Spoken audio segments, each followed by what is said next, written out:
Chair. Last count, it's only 4 members. So we're waiting on 2. Oh, Ms. Mabilexa just joined. So it's 1 more member, Chair. Okay.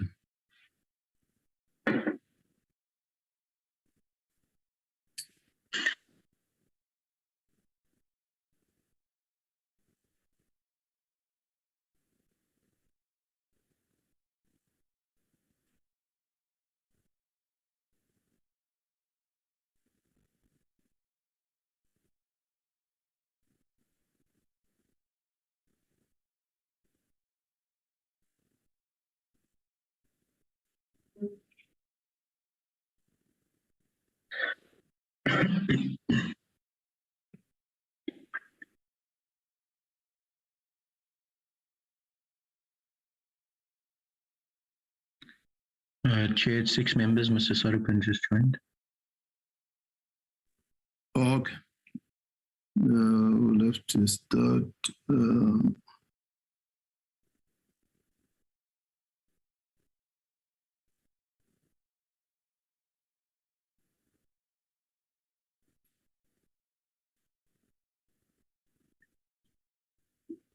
Let me see if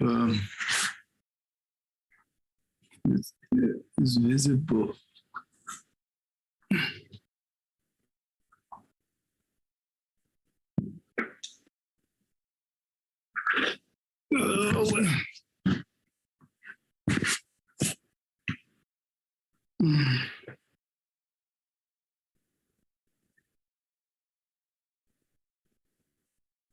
There we are. Good morning, everybody. Good morning, Chair. Good morning, committee members. You're welcome. Morning. Good morning. The meeting is officially open. Let me welcome members of the Standing Committee Finance, members of Parliament. Welcome DBSA Board of Directors, led by the chairperson. Welcome the management or the executive of DBSA. Welcome the committee support team, PBO, and all other divisions in Parliament. Welcome the media. Welcome the public. Let's move to item 3. Roll call and apologies, Alan. Debo has called me, Alan, to indicate that she's struggling to connect, so you will be holding a fort for her. Yes, Chair, I think she's just joined, but we've received 1 apology, and that's from Mr. Bissell. Okay. That's the apology. Before we take the briefing by DBSA, I'm told that we have to continue from where you have left yesterday to deal with finish the business in regard to the oversight visit report. Is it you, Dogodela, who's taking us through the report? Yes, Chairperson, Alan will just load the reports from his side, but the main report... Yes. Zakele, sorry, can I make you co-host? I've got an issue with my email. I can't receive anything. I receive it on my phone, but not on my laptop. Okay. Can I make you co-host to flight it, if you don't mind? Okay. Thank you.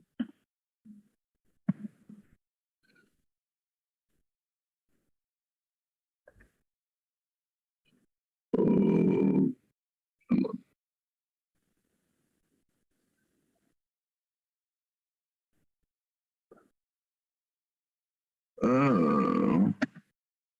Okay.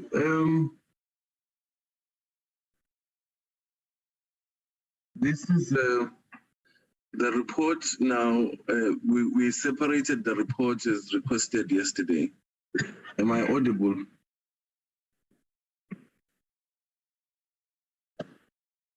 Yes, you are, Zakhele. Please continue, Doc. Okay, yes.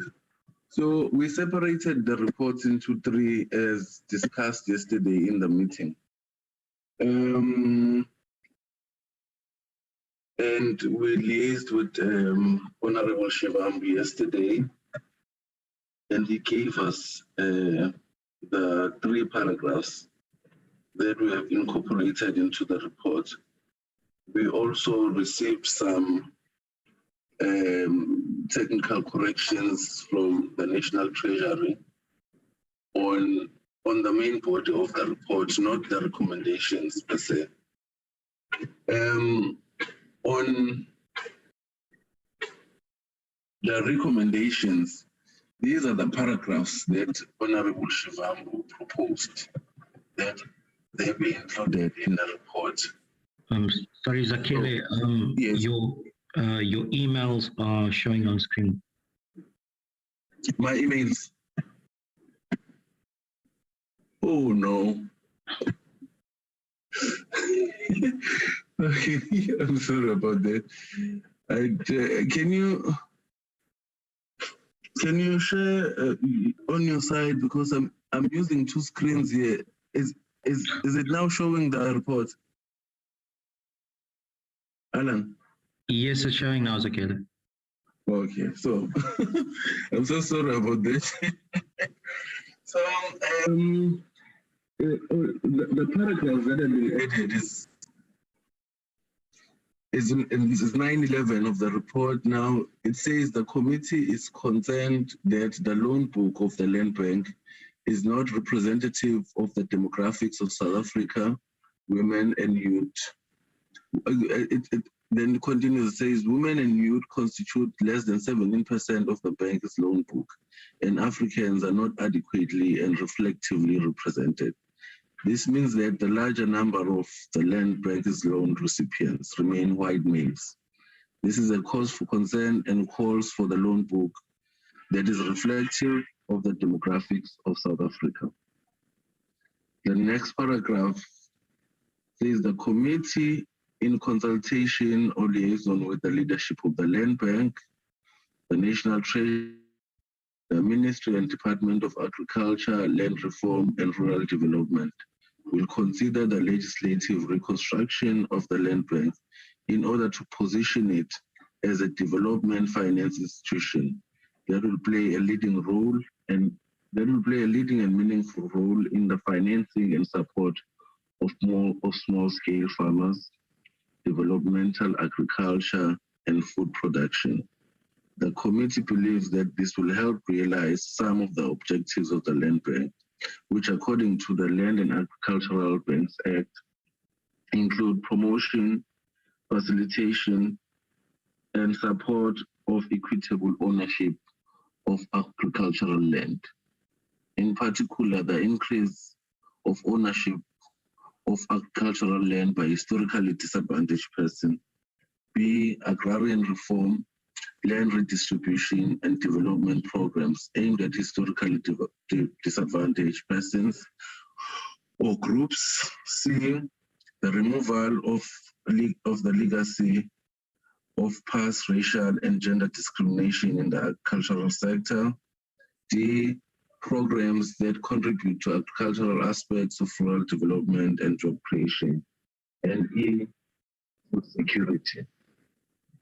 The last paragraph reads as follows: the legislative reconstruction of the Land Bank should, among other options, include its repositioning into a development finance institution, which will equitably provide agricultural finance and grants to all people in a manner that is representative of South Africa's racial, gender, and age demographics.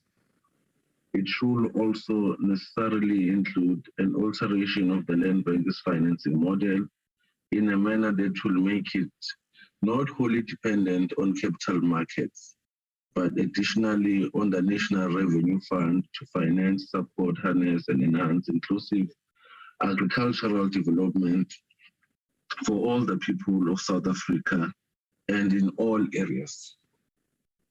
So that was the addition from Honorable Shivambu. Besides that, the only change that has occurred in the report is just separating it from what we went through yesterday into separate individual reports.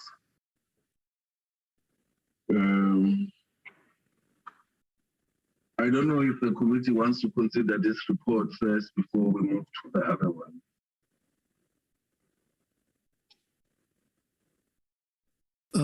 Yeah, I think let's consider this one first so that we take one report at a time. Are you done with the presentation, Dr. Yes, I'm done, Chairperson. Okay, thanks. Honorable members, does the report? Chair, there's a hand from Mr. Shivambu. Yes, Honorable Shivambu, over to you. No, thanks, Chairperson. I just wanted to affirm that what has been presented is the additions that were made and the submissions, and move that we adopt the report now as separately presented of the Land Bank oversight. That is the submission that I wanted to make. Thank you very much. Thank you, Honorable Shivambu. I move on for the adoption of the report. Second? Seconded, Chair. Seconded. Okay, there we are. Let's move to the next report. Chair, could you please note that the DA reserves its position? Okay. We'll note you. Dr. George. Thanks. The next report. Can Alan upload the report on his site? Yes, okay, give me a second. I have those two, yes. So give me a second quickly. I'll flight Sasria. Just also to highlight to the committee that it's exactly the same report that was flighted yesterday. The only difference is it's extracted from the report that contained the three entities, and it's a standalone report now. Only thing that I need to change is the date from 31 May to obviously today's date, which is 1 June. Can you just double check, Alan, that the delegation from Parliament reflects the members who were there during that meeting? Yes, Akila, I've done that. I've cross-checked with the what do you call it, attendance list that members signed at the venue. Okay, thank you then.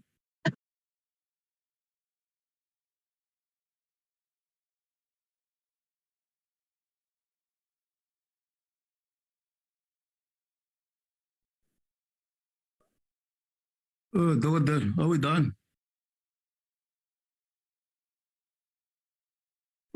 Yes, Chair. There's no additions to this report as it was discussed yesterday. So there's absolutely no additions. Okay. Can we move for the adoption? Honorable Abraham?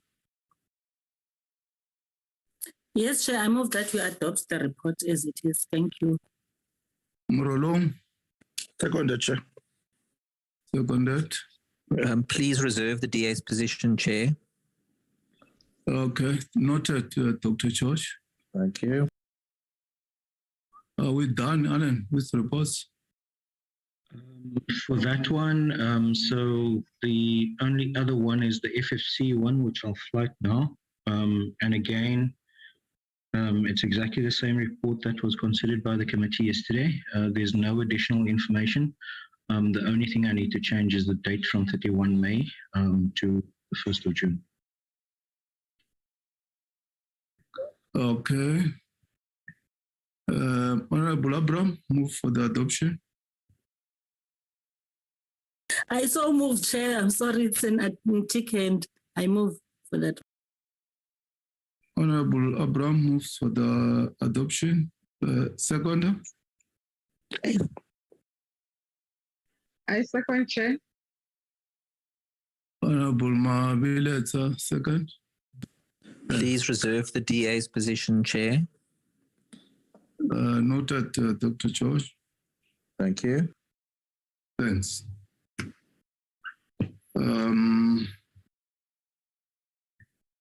Then let's move to the next item. The next item is the briefing by the DBSA on their quarterly report. I'm not sure who's going to lead, but I think the chairperson will make introductory remarks. Over to you, chairperson. Chair, sorry to come in. If the DBSA can just indicate if anyone from their side will flight the presentation, and then I can get that person code. Yes, we'll flight the presentation through you, Chair. Thank you very much. Okay. Over to the chairperson of the DBSA. Okay. Can you hear me? Yes, we can hear and we can see you. You can also see me. I was wondering because I wasn't sure. Greetings, Honourable Chair. Greetings to the rest of the committee, to the press, and to colleagues from the DBSA. The Chief Executive, Patrick Dlamini, who is leading the executive team, and he will do the presentation. Just to make one overall general comment, the DBSA, despite as will be reflected in the presentation, despite very difficult COVID years, we have achieved our targets, in fact, overachieved some of our targets despite the challenging conditions. We have continued our long track record of clean audits, and we continue to play an increasingly significant role in building project management units and offices in various parts of the state in order to assist with the post-state capture reconstruction of state capability. As usual, we're very involved in the local government sphere, which is very, very challenging, but we're also broadening out our book, which is standing now at 100 billion rand. We would like to significantly extend our book by diversifying our investment base. But one of the big opportunities going forward, both in South Africa and in Africa, is the just transition.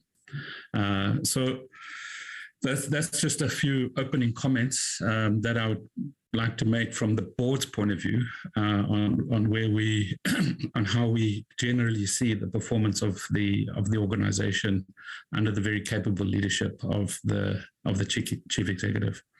So let me hand over to him, and he'll do the presentation, and I'm more than happy, together with the others, to field any questions that may come up.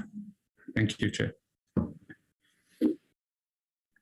Thank you very much, Chair. We would love to have Petuna to be able to flight the presentation. Petuna is one of the DBSA.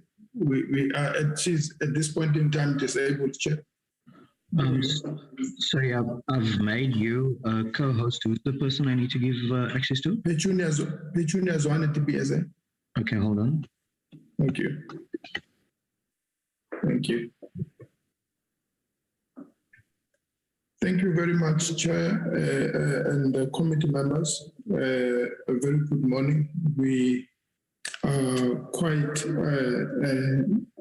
pleased to have had the invitation to come before the committee to account for our performance in the previous quarters. Chair, I just wanted to highlight to the committee chair through you that we are not going to get into the depth of the financial performance to end March, because being listed on the JSE for our bond, we are, given that we are also undergoing the audit, so we are embargoed. We can speak on a high level, but we cannot get into the specific, as we would be deemed to have breached the JSA requirement, because it's an embargo period, it's a closed period until we finalize our audit, and then everyone gets the same information, seeing that this is a publicized engagement. So I just wanted, Chair, to apologize and to highlight that limitation on our side in terms of the specific, but we're happy to give or to answer or to respond to high-level questions. But I think all we can say is that the DBSA is in a very sound and strong financial performance. In actual fact, we would be showing very, very, very super strong financial performance once we are finalized. So as far as that is concerned, Chair, the committee can rest assured that we are still on top of our game insofar as the sustainability of the bank and the financial performance of the bank is concerned. But by way of background, Chair, we are the bank, as you do know, we are a creature of legislation through the Act of Parliament founded in 1983 in terms of DBSA Act of 1997. And we are 100% a policy instrument of the state owned by the government of the Republic of South Africa, 100%. As the chair pointed out, that we are now sitting at total asset value of about 100 billion with the equity of just over 41 billion. And yes, we are rated by the rating agencies, Chair, as our bond is traded, and we raise our funding through the issuance of bonds and also through the lines of credit between ourselves and our international partners and domestic commercial banks and international DFIs. We are accredited by a number of global institutions, especially the Green Climate Fund of the United Nations in terms of the UNFCCC, as well as the Global Environmental Facility, sometimes known as GEF. In the next step, we have the mandate of the infrastructure to fund infrastructure in sectors of transportation across the spectrum of transportation sector. This is talking to the transportation sector, which it talks to road, rail, airports, seaports, one-stop border post. This is water and sanitation, water from the building of dam to water reticulation infrastructure at local government level, the ICT sector, the infrastructure in that sector, as well as the energy sector, from energy generation, transmission, all the way to distribution at local government level. This also talks to the basic social infrastructure in the areas of education, health, and bulk infrastructure for human settlement. Geographically, we are our geographic mandate covers the entire sub-Saharan Africa, and with much more emphasis on the SADC region. But otherwise, we are across the region, and our key focus area is, yes, indeed, in terms of the pursuing the inclusive economic recovery in South Africa after the pandemic, and also pursuing opportunities in the rest of the African region. But we are also trying to make sure that we are able to promote SA Inc. as we foray into the rest of the continent. But within South Africa, Chair, we are very much strongly in the areas of municipalities, and this talks to all the various types of, from the market one, which is the metros, the 8 metros, and then the 91 market 2, what we call market 2, as well as the market 3. Even though, yes, in the space of municipalities, there are many dynamics that we will highlight as we're presenting to the committee, that sometimes becomes very difficult, seeing that the number of our municipalities are challenged by various forms of capacities of various types. But indeed, Chair, in all of this, we are driving the financial sustainability of the bank, and we want to accelerate the developmental impact as the bank. And we are predominantly in the greenfield space. We do not fund the existing or acquisition of infrastructure, because that's where we have the maximum impact. But again, we are also driving the digitalization of the bank, making sure that we are future fit and that the experience of our customers of the bank is positive and we're efficient in that interface. It is some of the things that we are pursuing. And this also talks to also leveraging on our smart partnerships globally as the policy instrument of the South African Republic. We have a number of issues, Chair, that we have highlighted as the bank, as we call them, the big issues, which talks to the capital and liquidity management. This has been a espoused and expanded area, especially given the pandemic, Chair, where we had a total annihilation or dislocation of the capital market within the country. We had to rely on the bilateral lines of credit to be able to come to the party. As you all know, Chair, that we do not get any lines or budgetary lines of funding from the state. So we have to rely on raising capital to fund projects from the markets, both in South Africa as well as internationally. So this is an area that is quite important for the sustainability of the bank, and also for the confidence by the holders of our paper or bonds. She's going to come back. Is that a question, Chair? No. Who's talking in the background? Butle, can you be able to identify the voice in the background? Whose mic is on? I muted him. It was Honorable Shivambu. Okay. On the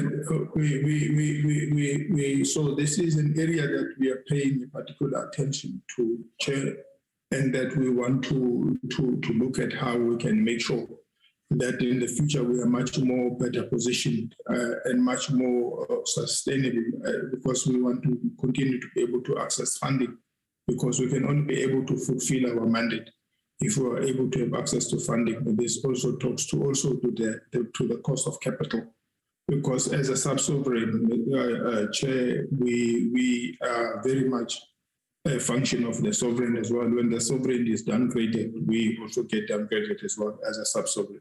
But we try to really remain as cost efficient as possible as the DFI.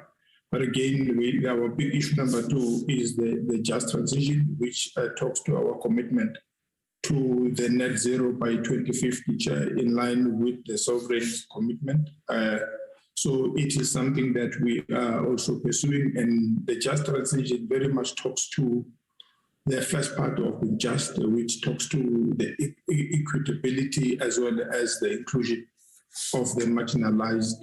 And this talks to how we are also going to make sure that as we transition as a country towards net zero, eventually, how do we make sure that the marginalized and the poor are paid much more big attention to, and that we also then look at funding and making possible a number of businesses in the areas where we can be able to have a much more inclusive society. And this is something that is quite a big ask, I must say, Chair.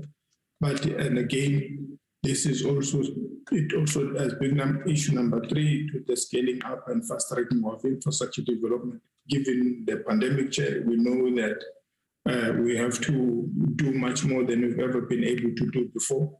We will be talking to this because it is something that we also want to look at how do we do much more and step up much more bigger than we've been able to do before. Because infrastructure is a very appropriate recovery from the economic downturn that actually we have seen. And again, the issue of inclusivity and broad-based Black economic empowerment is also an area that we are paying particular focus into, and to make sure that we are able to take these entrant BEE sponsors of infrastructure from the early stage and help financially structure their deals in such a way that they become investable and bankable. And again, as I did touch on the future fit DBSA, which talks about the digitalization and the easy access of the bank's platform to the various sponsors with their projects. And again, and we also have other areas or other big issue areas like the syndication distribution chair, where we are able to mandatively arrange projects and then be able to sell down on some of the deals to make sure that we create room, because we do not fund and want to hold, but we want to be an enabler and a catalyst to make sure that there are private sector or other players that come into the market and fund. Because to us, Chair, we find a sense of achievement if we are able to enable a deal to be funded by other parties. So we constantly want to make sure that we have the headroom, or what we call the wiggle room, to be able to do more going forward. In the area of municipalities and the district development model, again, it is another area because that's where the tire hits the road in terms of municipalities.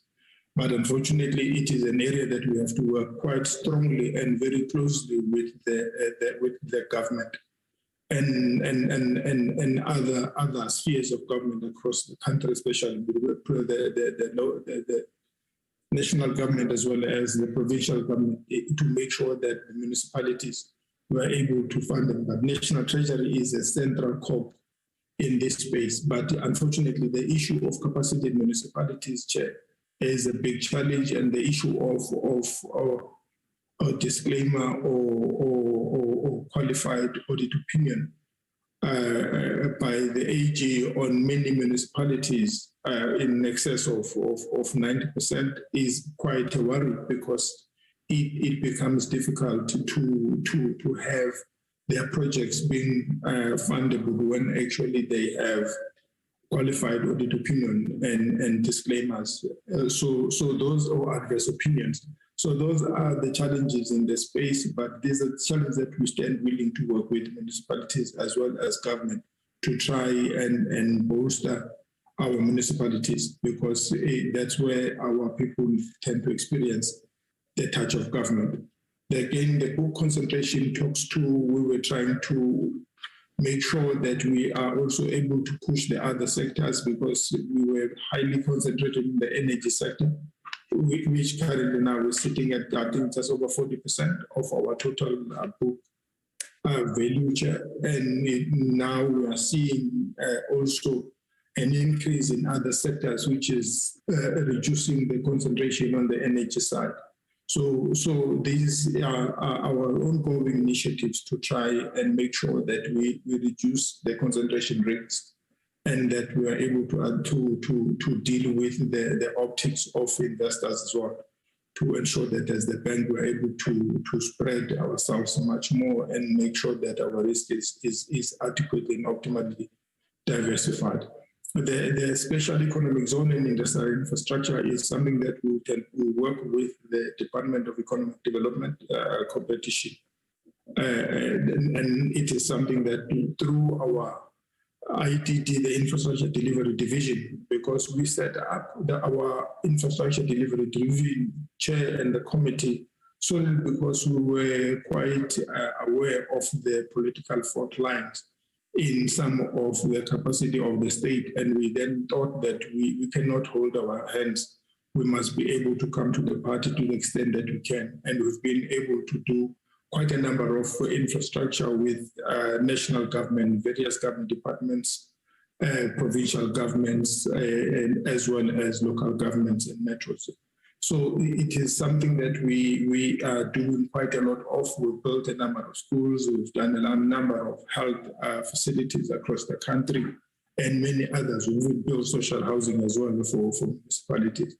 And the issue of fragile economies and conflict zones, I think this one talks to the fact that across the continent, of the 46 global least developed economies, some call them fragile economies, some call them least developed economies. 36 of the 46 are globally fragile economies. 36 of them are in sub-Saharan Africa. It just tells you, Chair, how much of difficulty when a country is classified least developed. It says that country largely depends on donations from donor countries, as well as an extremely weak central fiscus. As a result, they cannot backstop many of their deals because of the weakness in their central fiscus. So, which then says we have to find better ways of structuring these deals without having them being guaranteed by the central fiscus in those countries. And again, the ESG talks to, it's in line with our just transition as well as our net zero commitment by 2050 as a country.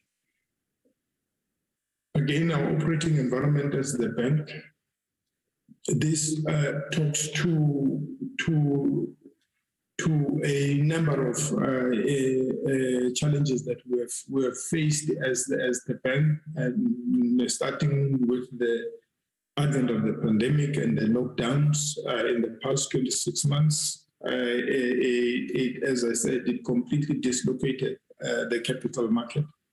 And it made our access to capital extremely difficult. We had to sit back and we had to look back and see how we could reprioritize and access other forms of funding, because also even the lines of credit that we had even with commercial banks in South Africa became extremely expensive. We had to go to international markets and find other ways of accessing funding and still be competitive. So it was a very, very, very difficult time. And it also worsened as many countries had to borrow more to try and deal with the pandemic in their countries. And this increased the indebtedness of many countries. And as a result, it heightened as well the risk of default by many countries as well. As you know, that some of the countries on the continent, I think about 6 have been downgraded in the past 12 months due to their increasing borrowing or indebtedness. So we also saw the impact in terms of the social inequality. And we saw the developed nations being able to do much more for their countries in terms of their fiscal packages, and which many of the emerging markets could not do. And as a result, it just actually says the inequalities even globally has somewhat worsened as a result of the fiscal stimuli by the developed nations in their economies. And again, the issue of climate change, we are seeing the flood, the disasters in our country, in the Eastern Cape and in KZN recently, and we are worried that this is becoming a common occurrence as the frequency of such natural disasters are increasing. Chair. And it is something that we really are dealing with and looking at how best we can be able to do as the bank.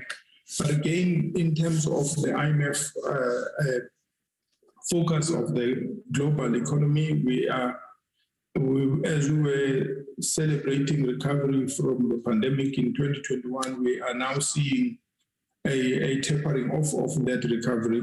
And I think of importance here, Chair, is the fact that the developed nations have gone through their pre-pandemic recovery. But in terms of what we're seeing in emerging markets and in sub-Saharan Africa, we are seeing that even in the next 2 to 3 years, they will be still be between 7 and 9% below in terms of their output, below their pre-pandemic levels, which says it's going to take us much more longer to recover as many emerging markets. And as you can see, South Africa, again, we were trying to come back in 2021 already. We are seeing a tapering off of our economic growth, which is not good news given the levels of unemployment and youth unemployment in our country. It is something that we will have to look at how we can be able to deal with this. And also of a major worry is the global policy tightening that we see as the inflation is shooting up, and primarily of the geopolitics and the dynamics between Russia and Ukraine, and which has resulted in soaring global energy prices, which has driven inflation in many economies, as well as food inflation, because Russia and Ukraine, they supply over 80% of the sunflower oil globally. And barley also is a major ingredient for beers globally, and also the food prices have also gone up. So these are not helping, because now as these are happening, the central banks are now tightening their monetary policy by increasing the interest rate, which is then increasing the cost of debt for many countries, which is actually making also household and firms in a very difficult position for them to service their debt, because we've seen also that globally the level of household debt has shot up quite highly, as well as the non-financial corporations. Their indebted levels actually are sitting before the global financial crisis in 2007, 2008, which is a major worry in many respects. These are just the domestic macroeconomic factors where we're seeing the rand against major currencies weakening over the period until 2025, and the interest rate shooting up in response to the increasing inflation. And already you can see that the Brent crude price, we were actually, it was anticipated 93 by 2022, already sitting at just under $120 per barrel. So, which is not a good news for inflation purposes across many countries. And again, on the real GDP in terms of the gross fixed capital formation, we were seeing somewhat of a minimal recovery, but it could be much more. You can see, Chair, that in terms of a public corporation on the gross fixed capital formation, by 2024, 2025, it comes somewhat down than where from 7.4% in 2023. And I think it's primarily due to the difficulties that many SOEs, public sector, are experienced. We are facing with them. We see the general government as well pushing somewhat up their spend on infrastructure. And on the employment side, you can see the high unemployment rate of the country, and where you're seeing from 14.7 million employed South Africans. In 2022, it was forwarded to be about 15.6 million people that would gain employment, and then going up to 16.175 million. And then somewhat going down to 16.604 million people, and then somewhat recovering again by 2025, 16.987 million people. And again, you see the unemployed somewhat coming and recovering on average by about 500,000 per annum. It's still not good enough if we're looking at a 70% youth unemployment and nearly 50% in broadly defined unemployment rate, which then says we have much more to do. And again, I think the security of energy is an issue that as a country we have to work much more harder on, and make sure that we are able to help Eskom to do much more, because I think you cannot see a sustainable economic growth if you do not have the security of energy. Chair, and Eskom is faced with a very, very difficult challenge as a utility because of their 15 coal-fired power stations. We have the two, the Medupi and Ngusile, which are not yet operating at the designed capacity, and they face with design challenges. But 13 of their 15 power stations are on average 43 years old. And by 2030, which is in the next 8 years, or just under 8 years, 10,000 megawatts must be retired. And in the next 13 years, which is 5 years after 2030, they still need to retire about 12,000 megawatts of power. That then, to me, Chair, says as a country, we ought to be seeing much more aggressive addition of generation capacity into the grid. But the biggest challenge is that the grid is limited in certain areas, apart from Mpumalanga. As those are retired, there could still be some capacity in the grid there. But in the Northern Cape, for renewable, there's hardly any additional grid capacity available, which then says we have to start paying very serious and strong attention to both the transmission capacity, and urgently so, across the country, as well as the distribution capacity at local government level, and also then the generation capacity, because as a country, if we will be retiring, we're not even talking about the growth in demand for energy. So we really have to see how best we can be able to help Eskom and to make sure that we are able to provide the security of energy as a country, as a matter of agency. But I think it is something that we have to pay attention to.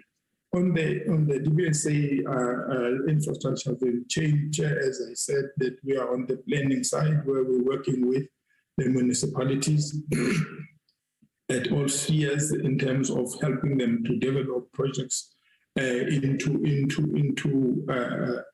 bankability. But this is really at the time where we're at the areas where we give our support for free to municipalities to help across the country.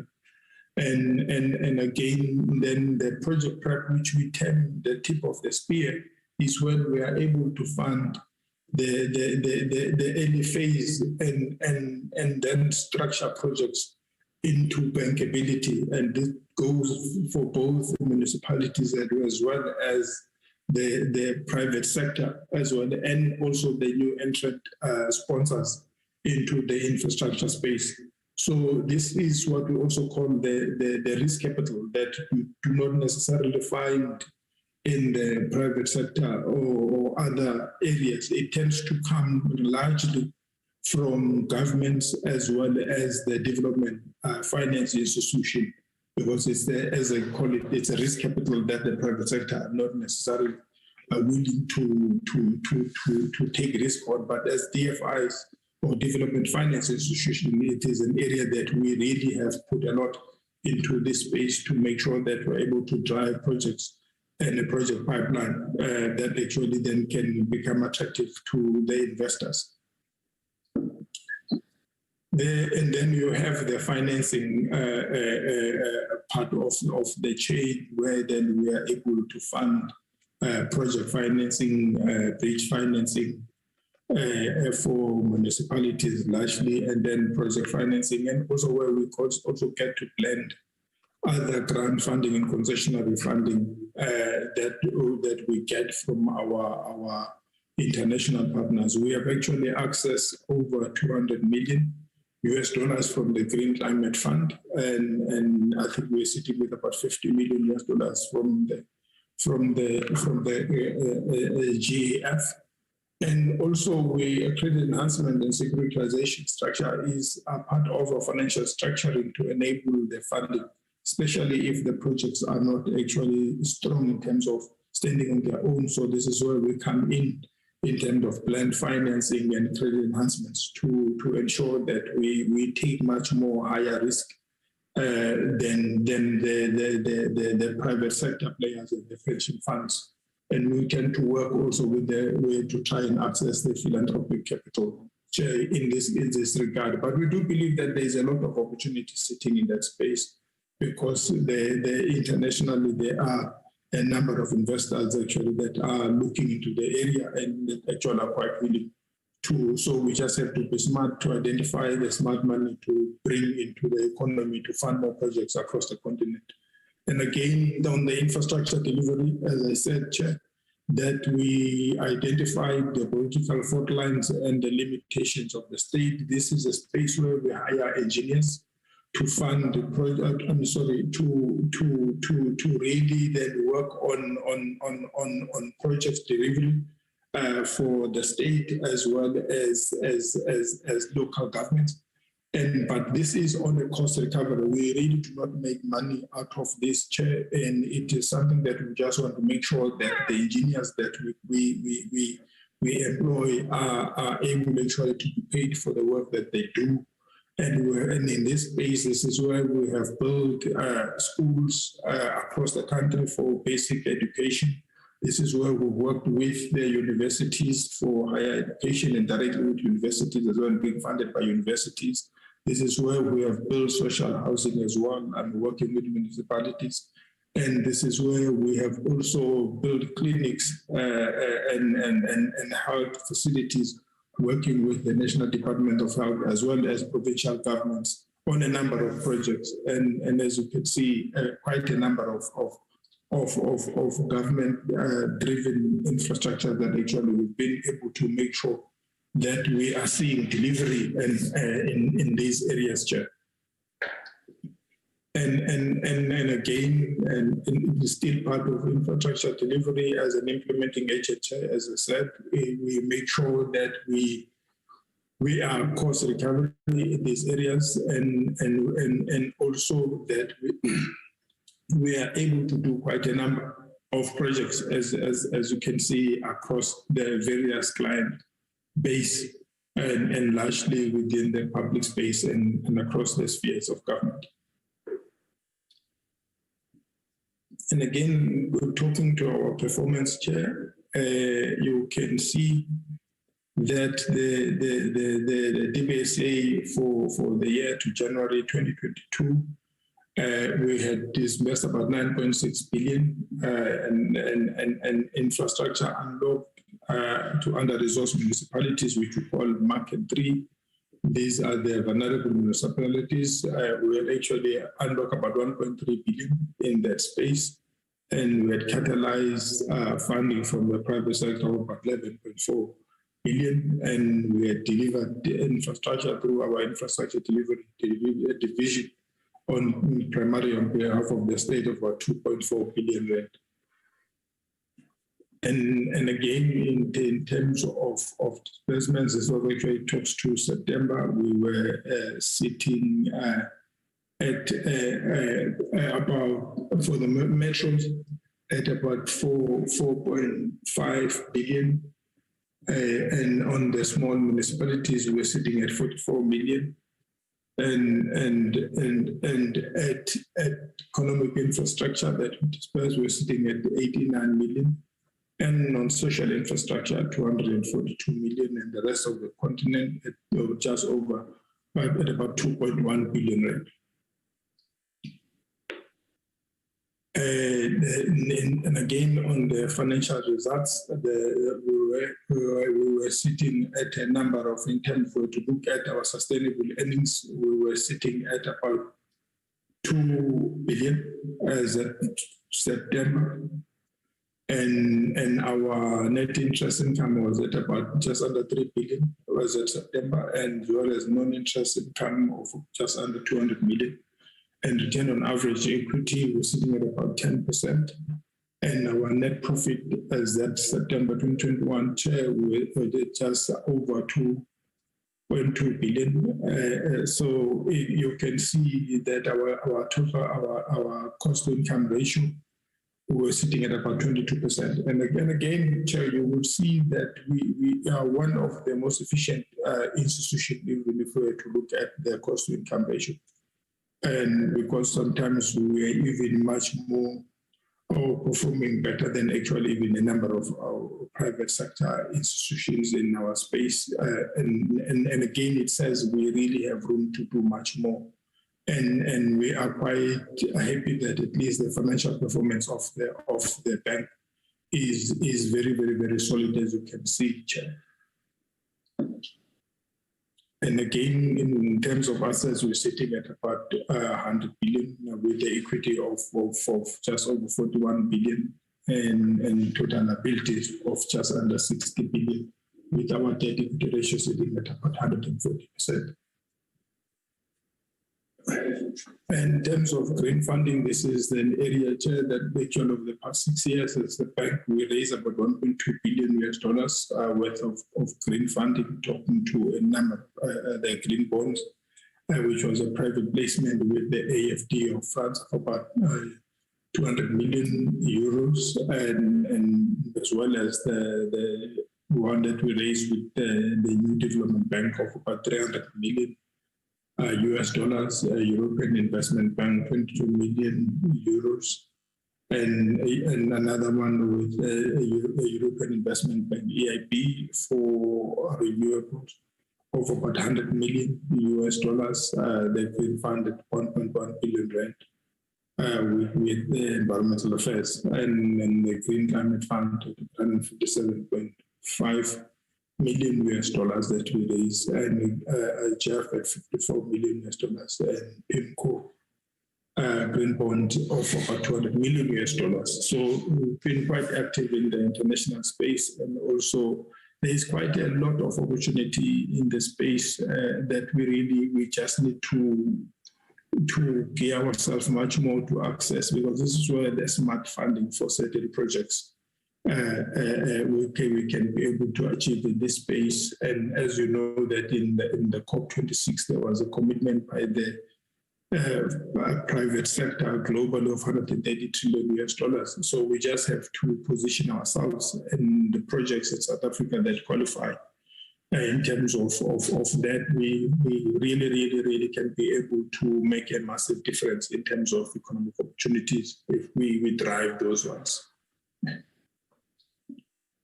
And again, in terms of the just transition, Chair, and again, this is the space, as you said, that talks to our net zero emission by 2050, which then says we have to also start migrating our portfolio towards that end as well. And again, so we were actually quite instrumental in working with the Department of Energy and National Treasury in the setup of the IPP office, the Independent Power Producer, where we really seed funded them, and we are still responsible for them as well as the bank, to make sure that South Africa succeeds in this space. And it has been one of the globally recognized success in terms of the renewables, and we can be able really to do much more if we have seen that the funding costs at the beginning to window 5 actually came down by almost 60%. It used to be at about 5% above the JIBA, and now we're sitting at 2% above JIBA. And also the bid prices have also come down quite greatly. And we have seen, I think, about 85% of the bid prices have reduced over the various windows as well. And again, in the rest of the continent, as well as SADC, and those actually are our various exposures in the areas of energy, oil and gas, and roads, and talking to sanitation, water, communication infrastructure, as well as commercial infrastructure, social infrastructure, with those various amounts. So you can see also the concentration in the energy space as it's reflected there. And again, financial support to municipalities, these are under-resourced municipalities, and these actually are the support that we give to these municipalities, Chair, and it's quite important to us that we really are able to really do much more in the areas of municipalities. And again, as I said, working with our government, we really can be able to try and improve the state of our municipalities, as we've seen a massive deterioration over the years. And then there is really a serious requirement for strong skill sets across the various types within these areas. And this is a non-financial support to municipalities, and again, and the planning support that we give. We have a team of professionals actually that work with municipalities, and a total amount of 4.3 billion has been unlocked for infrastructure in the areas, and we've seen some migration of the infrastructure of municipalities to this space. This is just the market-to-market municipalities. That we have over 448 projects from 2014 to 2021 that we've been able to unlock. And this talks to the number of jobs that has been created, about over 15,000 jobs as a result of our implementing support given to municipalities since 2014. And the number of households that have benefited from our projects, Chair, are just under 900,000 households in the past 8 years. So we continue to make a developmental impact as a policy instrument of the state. This is the infrastructure that we have delivered over the years, Chair, that we've delivered to the value of just about 22 billion in the past 8 years. And again, the developmental impact on infrastructure, Chair, as you can see there, that we have completed over 600 schools, as I was talking about, through our IDD, and 111 municipal projects have been completed since 2016 to 2021, and 400 health care facilities have been completed as well since 2012 to 2021.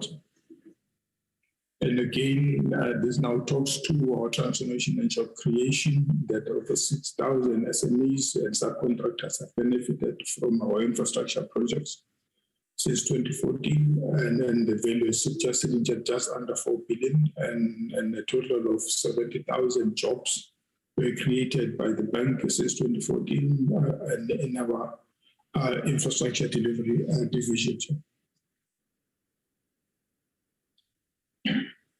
And this now talks to the DLAB, Chair. The DLAB is the new initiative that the bank has put up in place, because we saw that we really need to find ways to see how we can be able to work with the government in the township economy and rural economy. And we thought that as a bank, we could be able to look at how we can be able to access and work and create facilities and platforms for the youth and communities.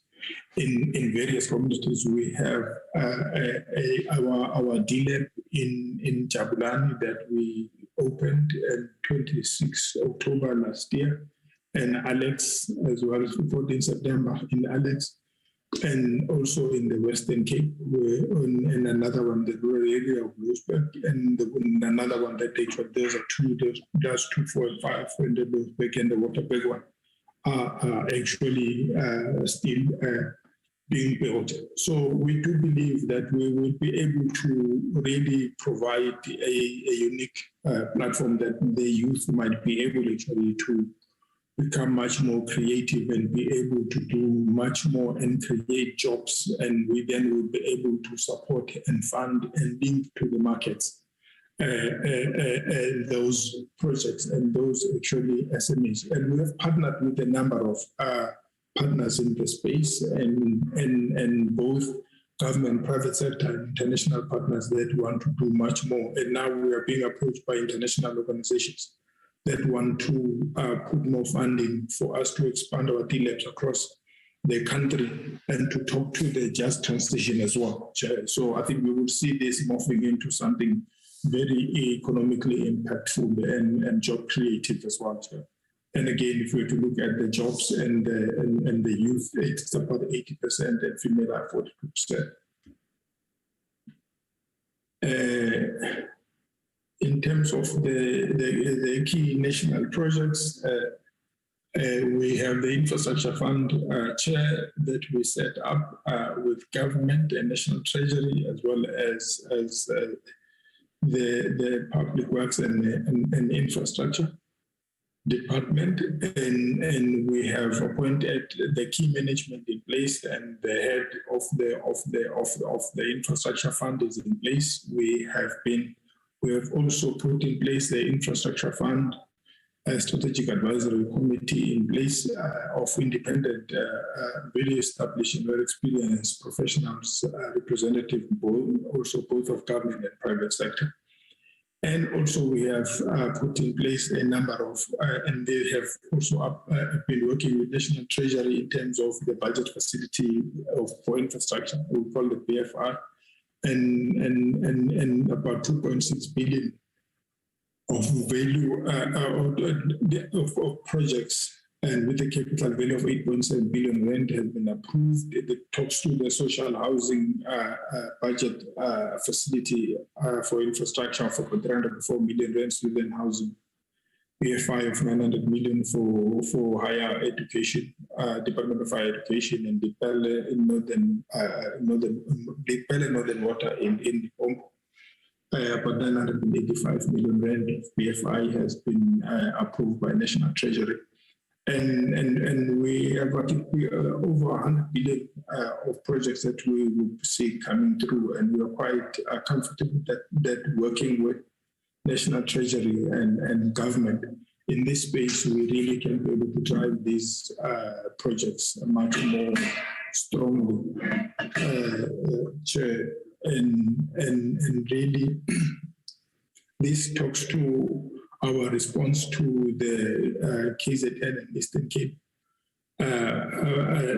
flood disaster and our intervention. Chair, we really have looked at a number, these various municipalities, and we have committed about 128 or just over 128 million rand, 79 million rand in KZN for water, community bridges, and the replacement of housing and other things, about 79 million rand of our money, grant funding we have given there to try and help as a policy instrument of the space. And the Eastern Cape, about 50 million rand has been committed across the various types of interventions, and in both totaling about just over 128 million rand that we have put in place as a bank, Chair. And in terms of challenges, I mean, the implementation and the pursuit of our mandate, Chair,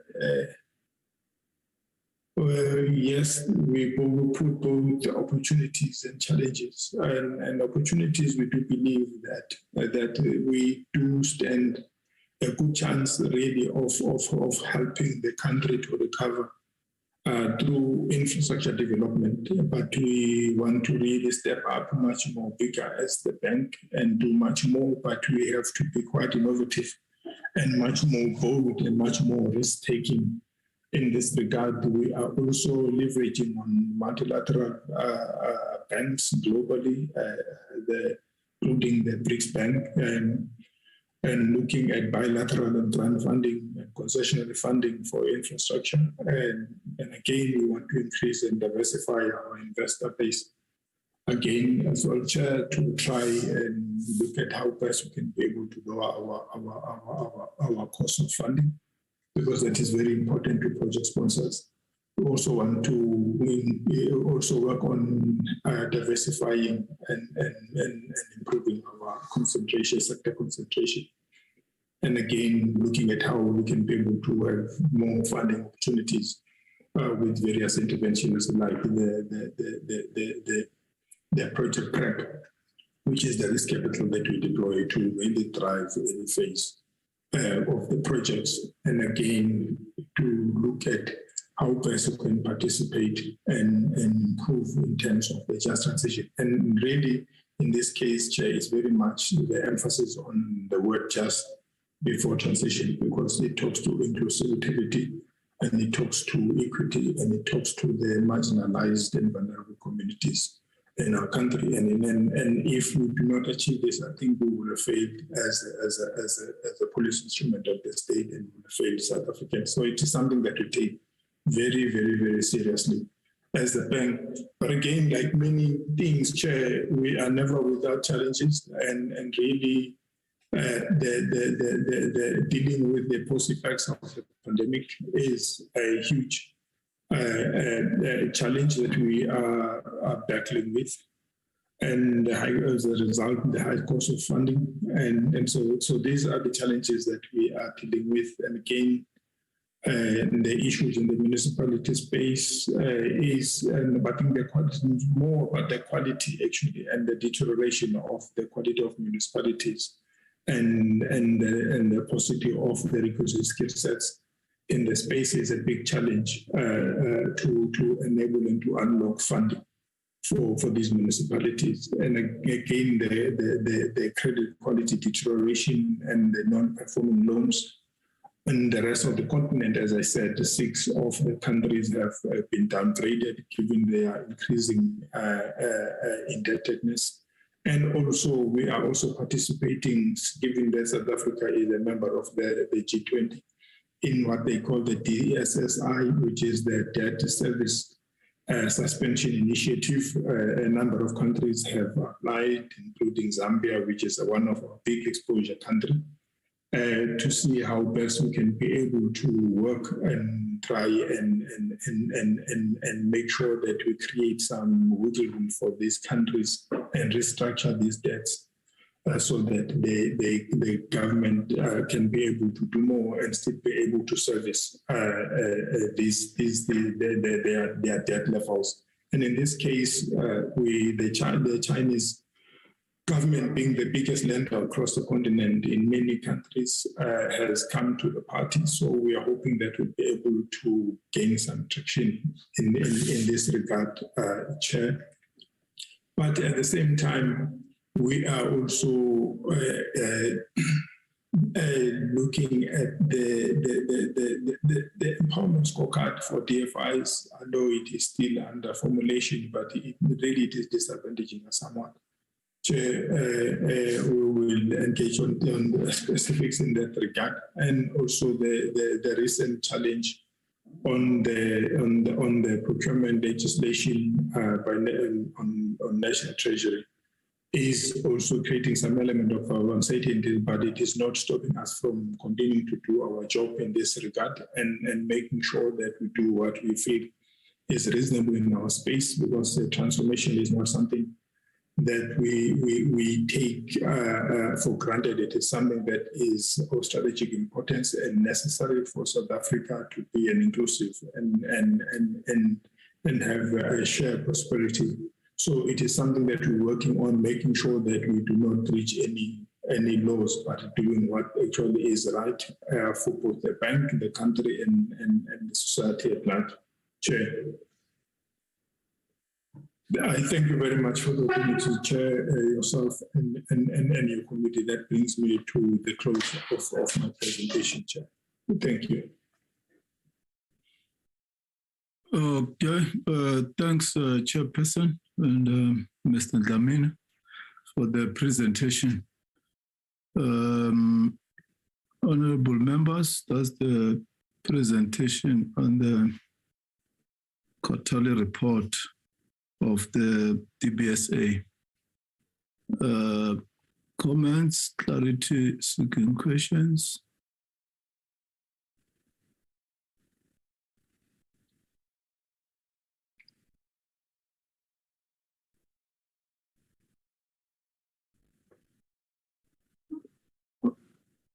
Honorable Shibambu, Honorable Abraham. Thank you, Chair. I wanted to check what is the DBSA's understanding of just transition, because I had mention of just transition in terms of energy transition. What is their understanding of just transition, and what exactly are they doing in terms of what was mentioned as just transition? Because a lot of people mention just transition, and I don't think there's a common conceptual understanding of what just transition is and what it entails, because there is practically no efforts anywhere in South Africa currently to have just transition, because in a different understanding or a correct understanding, the International Labour Organization is to basically say that in the process of decarbonizing energy and trying to harvest the wind and the sun for energy purposes, we need to create the jobs that otherwise were going to be created in the fossil fuel spaces. But there is no effort about that in South Africa. There is no factories that are manufacturing solar panels and all these other renewable energy equipment.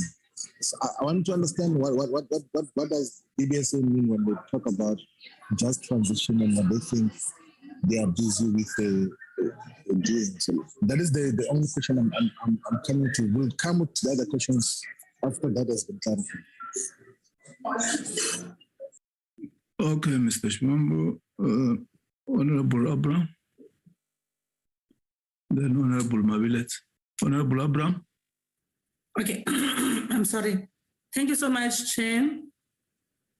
Chair, I wish to first and foremost appreciate the presentation. It was quite lengthy, but it was worth it. I think I had initial questions that seemed to be answered towards the end of the presentation. For example, Mr. Dlamini Chair could speak to the issues that face the country generally, the giants of poverty, unemployment, and inequality. How do they see themselves denting those giants for the country, seeing that theirs is developmental in terms of banking, in the country. The second one for me is the issue of infrastructure development. I think this also was referred to, but of interest to me are the demographics of the infrastructure development. Where is it happening? I just want to hear some examples of the kind of assistance that the country is enjoying from DBSA.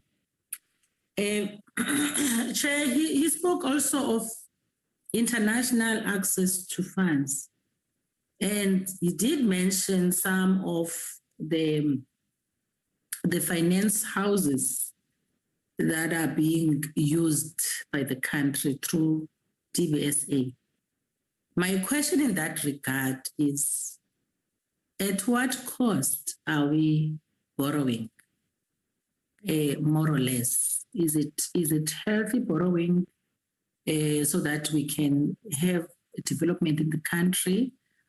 Or are we frustrated as DBSA that we are borrowing at a high cost without the returns internally? My second last question, Chair, is on the issue of that is set by DBSA to fund institutions with specific reference to municipalities. He, for example, quoted the issue of the AG opinions, and that if the opinions are adverse, then they will be to the disadvantage of that institution. My question is whether that is the only criteria that is used by the bank for borrowing. If not, then what are the others? Lastly, for me, Chair, I'm happy that DBSA is speaking of the assistance that is granted ESCOM. And that also seemed to be a question that was elucidated towards the end of the presentation, because my question was, how is DBSA assisting ESCOM? And now that they have spoken partly to that, can they also share with the committee what they are doing in terms of following up and monitoring the funds that they have given or allocated to ESCOM? Is there any foul play in terms of how funds are handled at that level?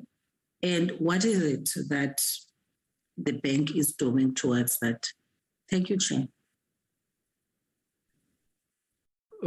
Thanks, Honorable Abraham. Honorable Mabiletsa. Thank you, Chair. I also would like to thank the DBSA for the presentation, and also to thank them and appreciate the fact that they have, towards their development, they managed to create 70,000 jobs in the infrastructure. And obviously, we are looking for more, because 70,000 job things, but if there could be more in the coming year. And also, I'm also looking forward and appreciate that you have started the Township Economy Project for youth, an opportunity you are creating, and we appreciate that. But we would like to hear the achievements. If there are any achievement on this economic project that you have created, we'll appreciate, so that we shouldn't know that you are creating an opportunity, because an opportunity can be created forever. And also you have mentioned the challenges that you are having in municipality, increase of competition in the municipality finance environment. This one, I say, is due to the lack of capacity in the municipalities and their audit reports. How is it if they do not get out of this problem and they are not capacitated? Maybe I'm just suggest that, why don't you find a way, in your development, just to try and capacitate them? And also, is there no way, perhaps trying to implement whatever you want to do without involving them, going straight to the project? Because it is the people who are benefiting, not officials. So, but please, I think there should be a way of trying to resolve this problem, because lack of capacity, the audit reports can go on and on and on. And the people of South Africa will lose if, this problem is not resolved. But thank you for, the achievement that you have mentioned, and we are looking for more. Thanks, Chair. Thanks, Honorable Mabiletsa. Let me ask one or two questions. First, let me welcome the report presented and also acknowledge the achievements and the challenges. The issue of municipalities, I think, is a serious matter, because was it last week we had the presentation from Treasury. The picture doesn't look good. So many municipalities, I can't remember the number. I think Dr. Slope can pull out the slide from Treasury. But it's a sizable number of municipalities which are facing financial difficulties to an extent that in some areas like Likwa, Treasury has been ordered by the court to actually run that municipality. And I'm not sure if we're going to sustain it in the long run, that one sphere of government take over another sphere. It's going to be disastrous at the end. In the light of municipalities, most of them facing challenges in regard to servicing loans, let alone not necessarily loans, not honoring payments to ESCOM, not honoring payments to water boards. If they borrow money from DBSA, do they service those loans? So that's what we want to find out, because water boards and ESCOM has been complaining that municipalities are ever defaulting. So is it the case with DBSA loans, or you find joy in your engagement with municipalities? You mentioned the issue of unemployment, and correctly so. Youth unemployment is quite very high. I think it's more than 74% now. Within that unemployment rate in the country of, I think it's 34 or 35%, somewhere there. I hear you talking about the D-Lab, and I think it's a new concept. I don't know much about it, and I'm not sure whether it's related to Innovation Hub or something. Mr. Dlamini, do you have projects that are done or are driven by young people, where you have funded a group of young people or one young person, which you can show us, and which is productive? Because if we'll have to measure our success as a country, it will be when we'll have empowered the youth and women. So I would like to know if there are projects that you can show us that these are projects that are run by youth and women, and they are funded by the DBSA. And we welcome the D-Lab concept, which, as I've said, I've been seeing how you manage that project. But it looks like it's an innovation that will go a long way in assisting women and youth.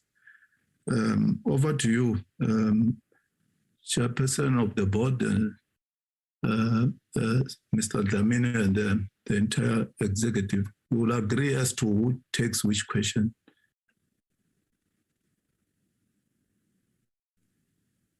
I saw my chairman had his hand up, Chair. I was hoping he would then come in first. Prof, thank you, Chair. In committee. Thank you. Thank you. Thank you, CE. Thank you, Chair. I would like to just respond to the first question that was raised regarding the DBSA's perspective on the just transition. And then leave the other questions to CE, but unless he wants me to address some of the questions, one or two of the questions he can indicate.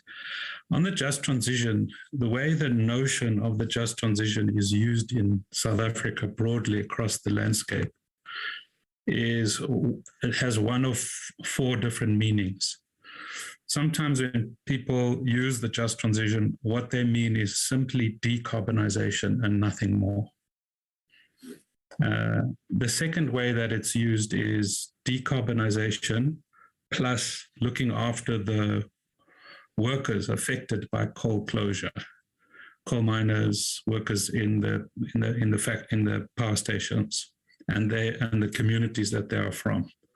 So that second position is what one could call mitigating the damage of coal closure.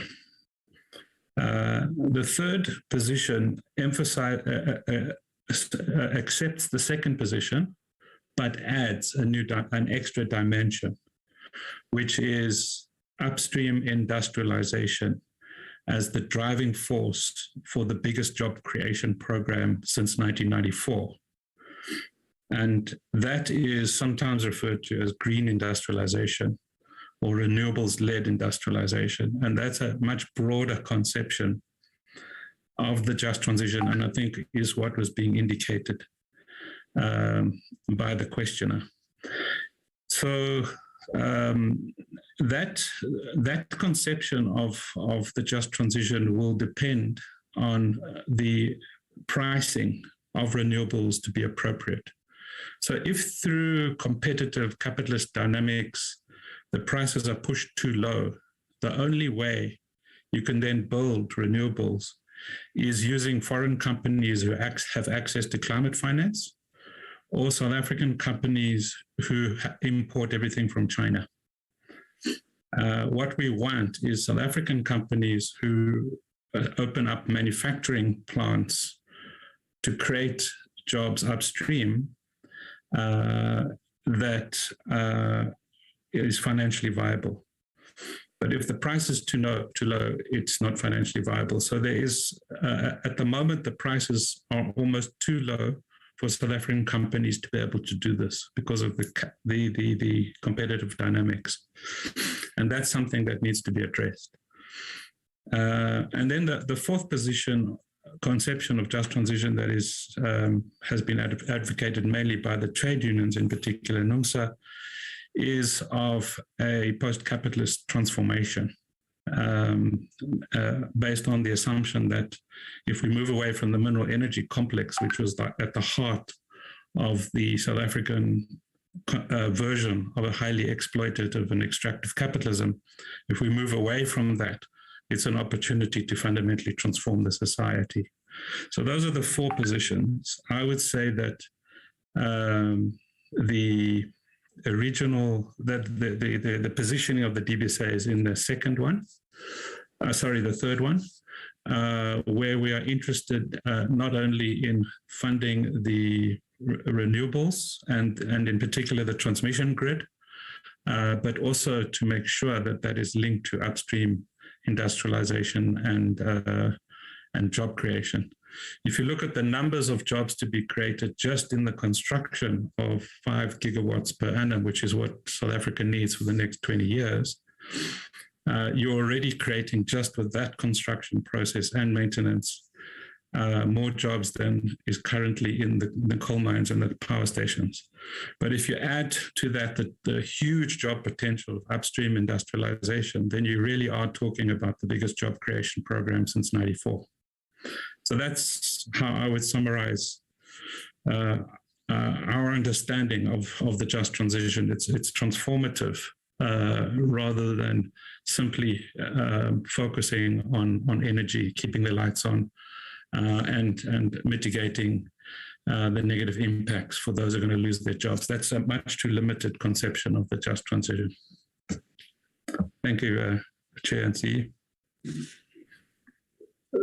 Thank you, Chair of the Board and Chair of the Committee and committee members. I think this is an area that we feel South Africa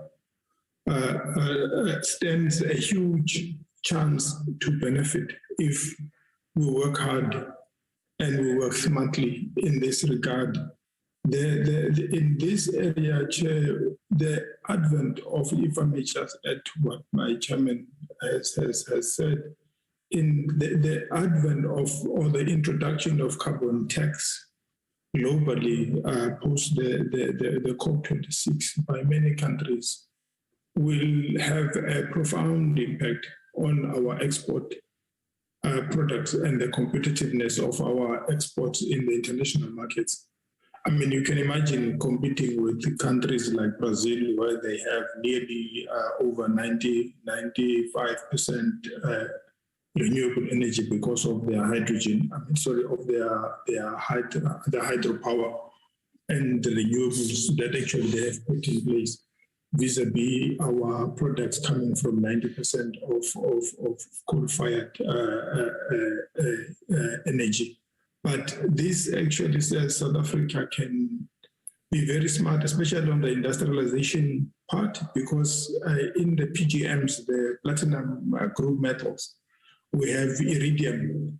Iridium, South Africa globally has reserves of 80% globally, Chair. And this comes from our platinum group of metals. And electrolyzers use the iridiums in their production. So really, this gives South Africa a massive opportunity to really get into this space because we have our input material right here in Northwest and some parts of Limpopo in the platinum producing mines. And we really can play a very meaningful role in becoming the exporter of electrolyzers that would be very key for hydrogen production. And also, if we can sort out the issue of transmission capacity, South Africa has a lot of land that does not need deforestation, like in many other countries. Look at the Northern Cape, the biggest province in the country with the highest level of irradiation. And really, we can be able to really make sure that we drive South Africans to produce energy that could then be the renewable energy that could then be used in the production of hydrogen.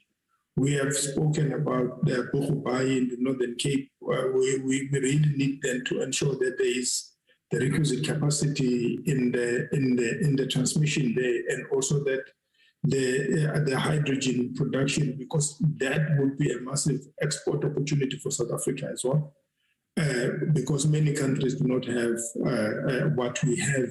So really, we can play a huge role as a country in the production of electrolyzers, given our competitive advantage in terms of the PGMs that we have. We can take advantage of the export of green hydrogen to many countries across the world, and especially starting with the ammonium for the ships or the vessels that could be becoming the early off-takers of the green hydrogen. And also all the ships that will be coming to South Africa would require green hydrogen for them actually to use to minimize their carbon intensity, so that they minimize also their carbon tax on the products that they carry. So we really have a huge advantage, and in the Eastern Cape, the wind that we have in many parts of the country, we can produce quite a lot of renewable energy, but making sure that also that talks to what Honorable Shivambu is talking about in terms of the localization, the local content. We really can be able to use these to our huge advantage and create very much sustainable jobs. But it is important that we come up with a strategy as a country that is going to work for the country and for the youth and entrepreneurs, and thereby ensuring that there is inclusivity and Black economic empowerment in these areas, because they are not yet dominated by any parties, but they really offer a massive opportunity for the country. I just wanted to add, with your permission there, Chair.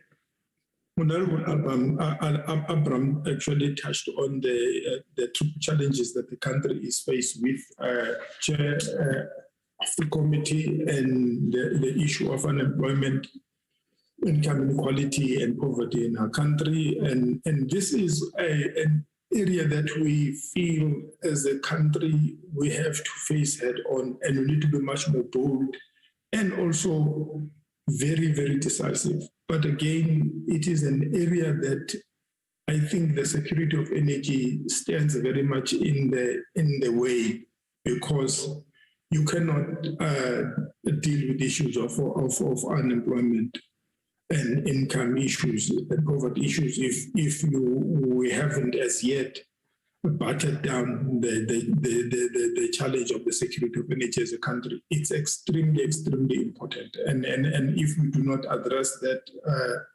Chair and committee members, I think South Africa would be sabotaging itself. We understand the challenges that our utility is faced with, but we have to do whatever we can to make sure that we can be able to take advantage of and deal with these issues, and also take advantage of the pledge that has been put by the International Partners Group to help the 8.5 billion US dollar that has been pledged by the 5 countries, including the EU. Really, I think they can go a long way in solutioning for the challenges that our utility is faced with. And yes, in terms of the demographics of our infrastructure across the country, it is across the country. As I said, it's all spheres of government. And as I said, it's the national departments, provincial governments, the local municipalities, and you talking about, as I said, just about almost across the entire all the provinces of the country. We are working across, and we want to improve in these as well. But we are quite spread across the country in this regard, Honorable Agba. And also the cost of borrowing is quite high. And as you know, that every time the sub-sovereign or the sovereign is downgraded, as sub-sovereign, we also get to be downgraded as well. So the pandemic saw a soaring of the cost of funding, but we really use our treasury skills to try and minimize, and because we were raising it in foreign currency and then swapping it for ZAR or rands in South Africa to still be competitive. But it is an area of concern, and we want to continuously work on reducing the cost of funding to make sure that we remain competitive insofar as our cost of funding is concerned. And on the funding of the municipalities, Chair, yes, the AG talks on a number of aspects for municipalities, and as you know, that over 90% of our municipalities have capacity issues and adverse opinion, qualified audit opinions, and disclaimers. And these are quite disturbing. They really are not the only criteria that we use, but they talk to the accountability at municipalities, and especially if it talks to the capacity, it becomes difficult. And it is something that we are trying to work with our national treasury here to try and work on augmenting the skill sets and improving as well, even when we have to bridge fund some of this, because national treasury is also a criteria for them to access. As you know, that the big bulk of our municipalities are highly dependent on the budget allocation by the national government or the central fiscus, and some of the requirements from this are also for them to have a certain capability and also accountability on certain areas. So it is something that we really want to work with our government, because I think ourselves alone will not be able to solution for this, but we have to find a model that really can be able to work for the country as municipalities are where our people are based and are where actually these challenges are resident, and therefore it is our commitment that we are prepared to work with both municipalities as well as national and provincial governments to try and assist in these areas across the various areas of needs. And on the assistance to ESCOM, yes, we have over about 22 billion rand now, I suppose I'm mistaken, as the bank, and we continue to work with them, given the role that they play in the country, both in terms of short-term funding as well as the long-term funding, to try and see if we can be able to crowd in and catalyze the private sector into the space. It is not a challenge that we can walk away from, because it is a challenge that is quite central for the country. I sincerely hope that we'll be able to find a long-term solution and be able to solution then for these challenges that actually are facing the country. And in terms of Honorable Mabileza, we thank you for your comments in this regard, and really I think it is something that is quite, as we're talking to the municipalities and the capacities and how we can actually be able to help them, our planning and implementation support, which is headed by Mr. Mfrongo, who is on the platform here with us, really is exactly looking into that, where we send in our own teams to work with various municipalities across the country, and we work with provinces as well to help with local municipalities and to unlock projects and to develop projects at no cost to municipalities. And these are resources that we deploy ourselves because we understand that they are not in a position to pay for. It is something that we're working on. And Mr. Mfrongo can actually be able to respond to that as well in much more details. But there is quite a lot of work that we're doing with municipalities and led by Mr. Mfrongo in this regard. I don't know if Mr. Mfrongo, you want to come in here somewhat on the planning and municipal implementation support. Through you, Chair.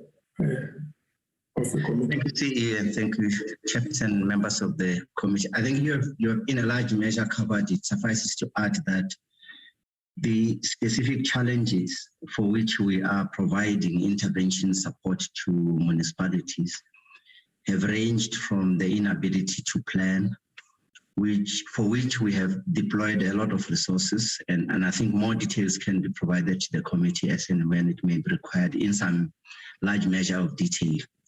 We have seen also the financial situation of municipalities that has been on a deteriorating state, and we have deployed additional programs to improve their financial situation. That includes our revenue enhancement programs that has been on the growth and consistent with the National Treasury's footprint of municipalities that require such support.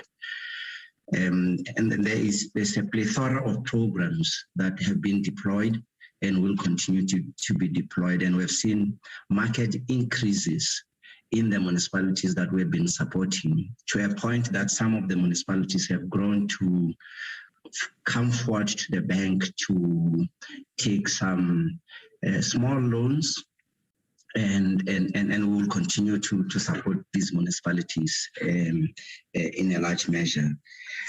Our capacitation program is not done by the DBSA alone. We do it in partnership with a lot of private sector partners and government as well. We have Anglo, we've got SASOL, we've got National Business Initiative, and LAIS, and recently we have PPGI, the Rolf Meyer Foundation. So there is a number of private sector partners that are keen to support municipalities by partnering with the DBSA and providing the support.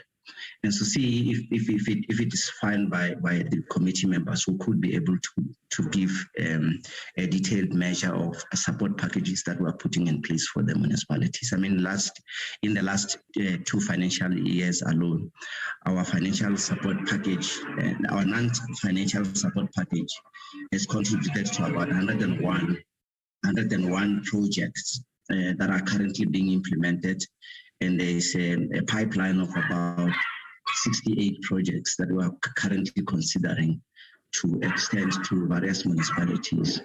And just in conclusion, we have also noted that an ad hoc approach, just going in and provide one support measure, is not sufficient. And so we have constructed the program to adopt some of these municipalities for a period of 5 years. And that approach will ensure that we are able to measure the impact that our support packages in partnership with other private sector partners is having on the municipalities. And that ranges from financing infrastructure, it ranges from also establishing failing systems and supporting them in improving their governance and institutional structures, and ensuring that service delivery is on a sustainable basis by ensuring that the revenue that they collect and should be collecting is collected, and the management of the assets that they are responsible for is also on a scale, on a level that is required of a sustainable entity. Lastly, we also have taken recognition of the fact that the skills in local government are of a very reduced base, especially in the rural areas. And this is where we have deployed a huge capacity in partnership with MISA of technical and financial skills that are assisting these municipalities on a very sustained period. As I said, we could be able to provide more of the detail on the support that we provide to these municipalities. Thank you. Thank you, Chair. If I may come back also to the comments and questions by the chairman of the committee. Yes, Chair, we are quite worried with the state of our municipalities and the financial difficulties that they're faced with. But it is something that is also in line with the household poverty levels that we're seeing and the unemployment that we've seen, as people still need utilities from municipalities. And the fact of being joblessness is also not helping, and therefore you find municipalities being faced with the difficulties of payment by the citizenry. It really emanates from that largely. And really, we do have some municipalities that service their loans quite well, and some battle, especially the smaller ones. And also the issue, in terms of the issue of unemployment, we are hoping, Chair, as I said, that we've been approached by international organizations on the DLabs to expand much more aggressively and to access some grant funding and concessional funding on their side to really spread it across the country much more aggressively, to absorb more youth and to see much more companies or offshoots driven by the youth. But in terms of the projects that are funded by ourselves, driven by the youth, we have a number, Chair. Pellet Green is in the renewable energy that we funded recently, and they own more than 50% of the renewables, and Creed Capital as well in the water infrastructure is also funded by ourselves and is owned by also young professionals and the young daughters as well. They own 53%. Which is 53% women-owned of the Young Daughters Hospitals, and also the RH Managers Hospital. And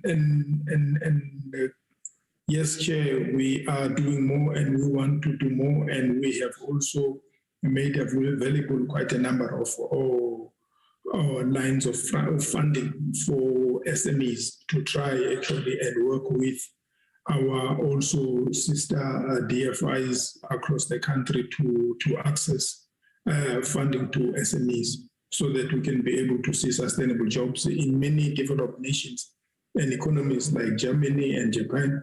The economy is largely 80% driven by SMEs, and they create sustainable jobs. So it is something that we do believe that we can also be able to see that happen for our country and for our peoples as well in our country. I thank you, Chair, and the committee. Okay, thank you. Are there follow-up questions or new questions?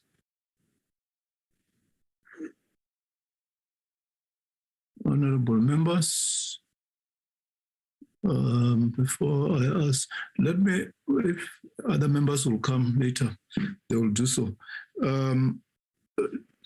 Chief Executive, let me find out here.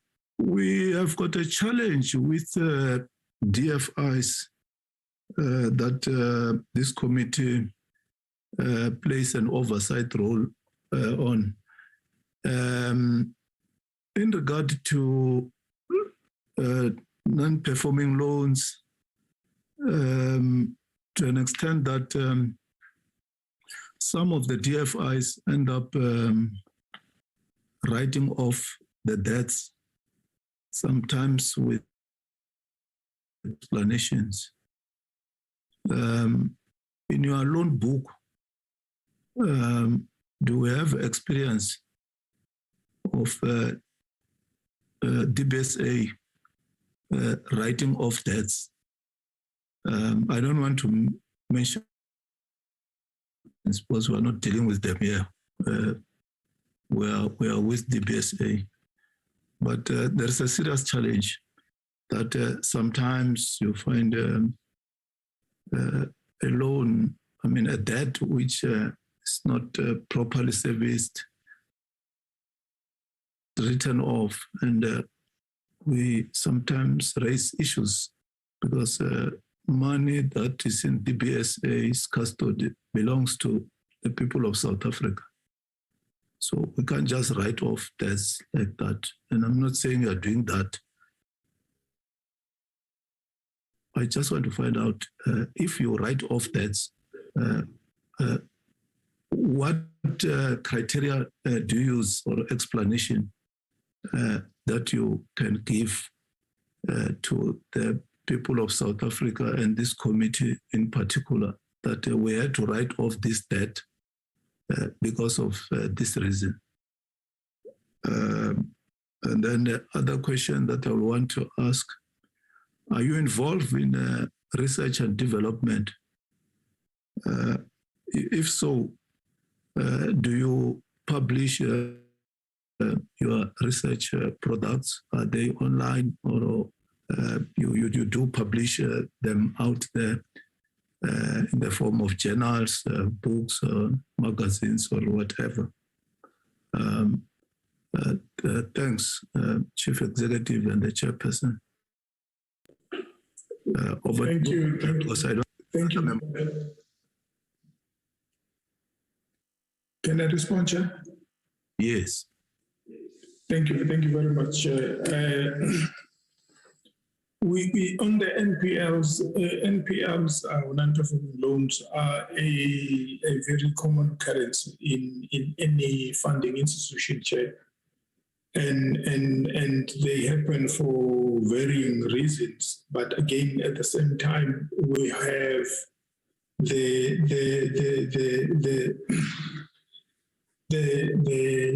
various policies and prescripts that actually says recognize the performance of your book across its useful life. This is International Financial Reporting Standards number 9, IFRS 9, which says look at the likely performance of your loan in its lifetime. So it's forward-looking. But at the same time, when we do this, we then have to then provide and looking at a number of factors, assigning probabilities of default of each loan, and then looking at if that default were to happen, how much do you stand to lose as the bank, and which we call loss given default, and then you then are able to calculate that. But it is not because the loan has gone bad, but it is just a standard policy that we do, and it is a global practice across all funding institutions, commercial and public, multilaterals and national development financial institutions, and a very strict policy standards actually that are also disclosed in our financials. And then you then start engaging on then what we call impairments or provisions, which are quite different from the writing of the debt. We just are provisioning so that we are not seen to be overstating our assets, and also are not overstating our interest income, and thereby becoming somewhat conservative in our reporting, our financial performance reporting. So we do this, and then we then look at the economic performance within the country and for various sectors and industries, and monitor them over time. If we're seeing that there is deterioration, we then increase our provisioning.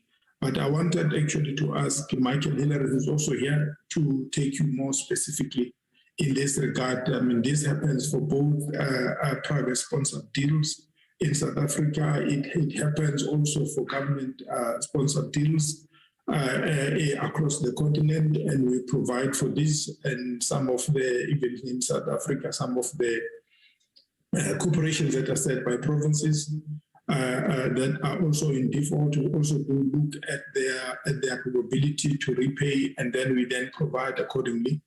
and it goes across that. Michael, do you want to come in this case and be able to respond to the chair and the committee specifically? Yes, through you, chair, and the committee. Yes, Michael.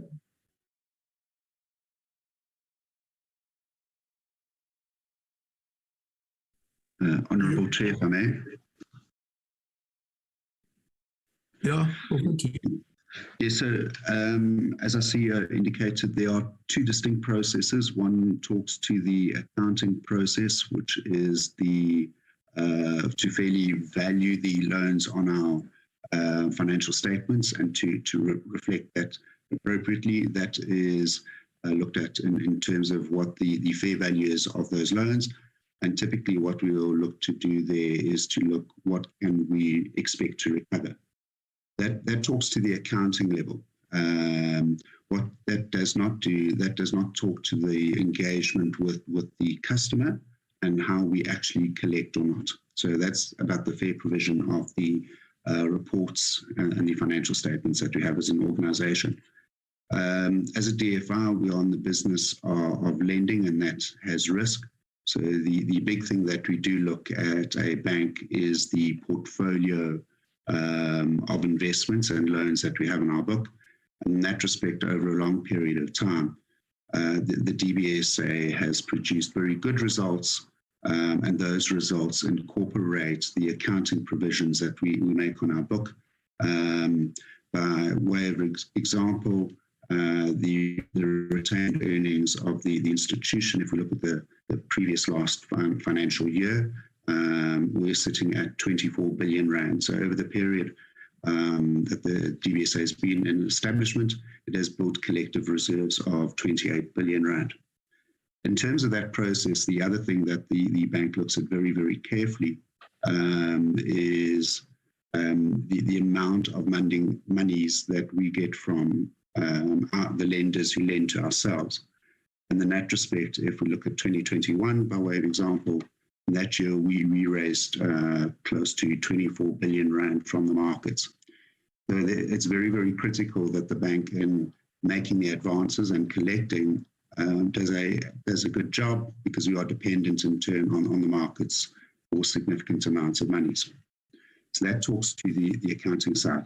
In terms of the actual write-offs, what we have seen over a long period of time is that the DBSA is normally very, very conservative in making a provision on the financial statement, and then it sits with our customers. And typically what we have seen is that the bank is able to claw back those provisions, and we're able to collect monies from our customers. It has been a good performance. Often one of the tools that we will use is we will sit down with the various parts of government. If it's a transaction that goes cross-border, we'll use the foreign affairs if we need to, etc., to pull monies back. So what we often do is we give the customer extra time, and we come to an arrangement and we get the monies back in most instances. In some instances, there will be a point where we have to physically write off and close because we've explored every opportunity to claw back. And I think that is the real big question is, does the DBSA and its processes explore everything that it can do to get the monies back? And the answer is yes. So that would look through various legal options that we got. We would look to realizing securities.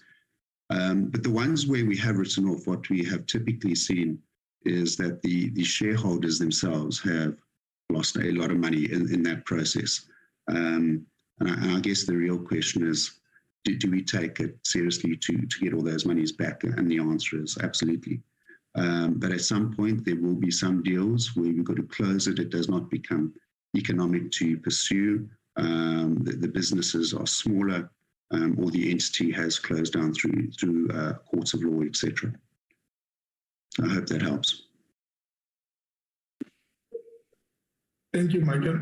And indeed, we also take into account the collateral management in this regard as well, because Michael works with the teams, and we, like for instance, Chair, you have funded deals in Angola, and you can, as you can imagine, or Senegal in Angola, and it is backstopped by their oil revenues. And when the oil prices come down to 30 rand, we look into. But I must say that Angola, actually, or Senegal has been quite good in their servicing of the loan. But some of the countries will then approach us and see how we can be able to structure some of the deals and make sure that we take into account the difficulty. But as soon as they will see recovery, they then come back and we see them also bringing themselves up to date. But we take into account also how many payments have been missed by a sponsor, actually, to classify them, because we have a staging criteria as well. But it is something that actually we have a very rigorous and very strong processes in place, Chair, to make sure that this is done properly. And I must say, Chair, that I think we are sitting at just under 5% of our non-performing loans, of our gross loans at this point in time, which has pulled back from over 9% during the pandemic. It now has come down to just under 5%. So we are quite happy, Chair, that it is quite doing quite well, and we're managing it very tightly as well. And these are also submitted to various committees of the board to look at and also to approve as well. So it's a very well managed and stringently managed process, Chair, because we understand it is something that we do not take for granted. And we really have tightened our control over the years in this regard. And yes, Chair, in terms of the R&D, your last question, we do have some journals actually that we produce, and some actually that we really can be able to make available. I think it's just that our chief economist is not here, but we can certainly then communicate with the secretary of the committee and make available the exact details of the journals and publications that we do and sponsor as the bank for the availability to the committee. Thank you very much, Chair, and the committee.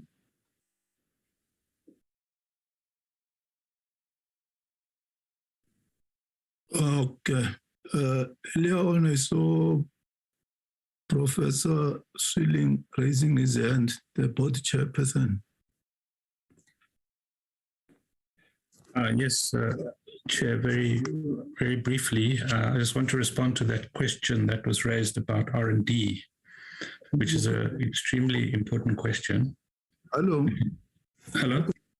You can also make not necessarily closing, concluding remarks, because we are moving towards closure. I see. Okay. Yeah, just on the whole question of R&D, which talks to the whole question of how we as a DFI are contributing to learning and innovation within the economy in general. So we recently appointed, or relatively recently, appointed a chief economist, which we haven't had for quite a number of years. And the chief economist has a responsibility for establishing a robust research program. And over the past year, we have, the board has been presented with very significant research papers on things like, for example, local government involvement in renewables,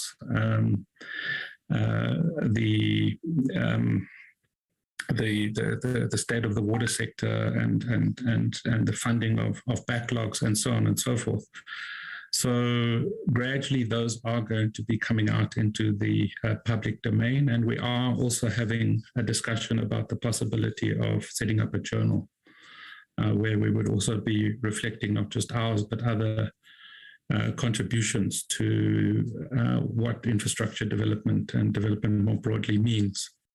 So yes, we also have, in my other capacity, I'm a commissioner on the National Planning Commission, and there is agreement to collaborate with the National Planning Commission with respect to the National Infrastructure Plan 2050, which was approved by Cabinet some weeks ago, and how to take that forward, given our central role in financing infrastructure. So just to indicate that, we are making progress on that front. And obviously on my other hat, my day job as a professor, that matter is close to my heart. Just in closing, one thing I would like to maybe say that the DBSA is positioned internationally extremely well. We are part of the International Development Finance Club. We are well regarded in that. And since 2007, there's been an expansion across the world of DFIs, because DFIs have got a long-termist perspective as opposed to commercial banks, and we can take higher risk at a time when that is necessary, when things are not going so well. So that combination of factors, I think, has positioned the DBSA well, because institutionally we've survived the state capture years, and we have had clean audits, and we have got an expanding loan book at just over 100 billion. So I think we are well positioned to make a significant contribution, not just within South Africa, but within Africa in the context of the free trade agreement that is now coming into implementation. So yeah, I think with those closing words about our positioning, I think I thank you and the committee for this time that we've had with you.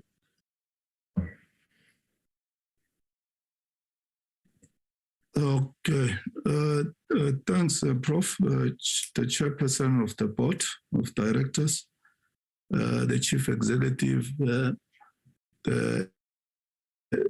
executive, and the support team that you have brought along, and those who are not here.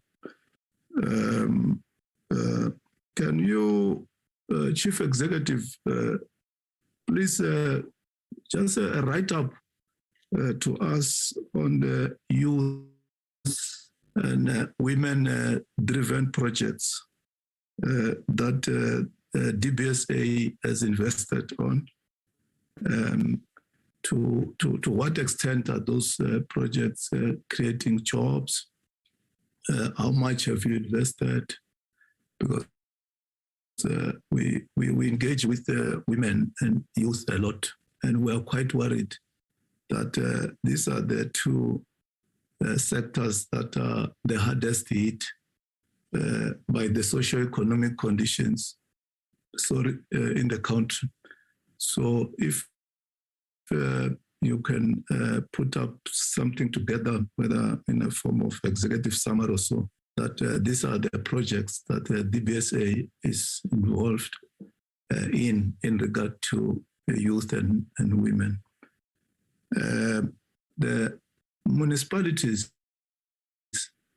are a headache to us, as I've said, that a week back we had a meeting here with the Treasury, where the minister is also serving as a mayor in some municipalities, and we don't think that is proper. In the long run, it sent a wrong signal to the country that sphere of government, it means it has failed this money to an extent that it cannot be resuscitated. So if you can also put something together to show us that this is your involvement in municipalities or municipal space, and then the impact that your involvement is making in those municipalities.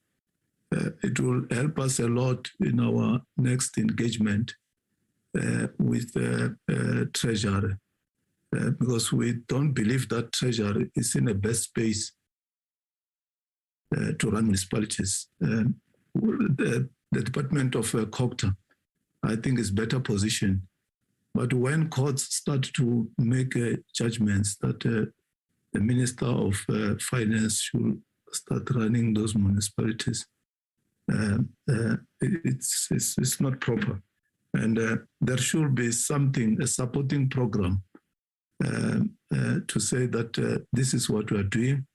So as an entity, that at an executive level, report to Treasury.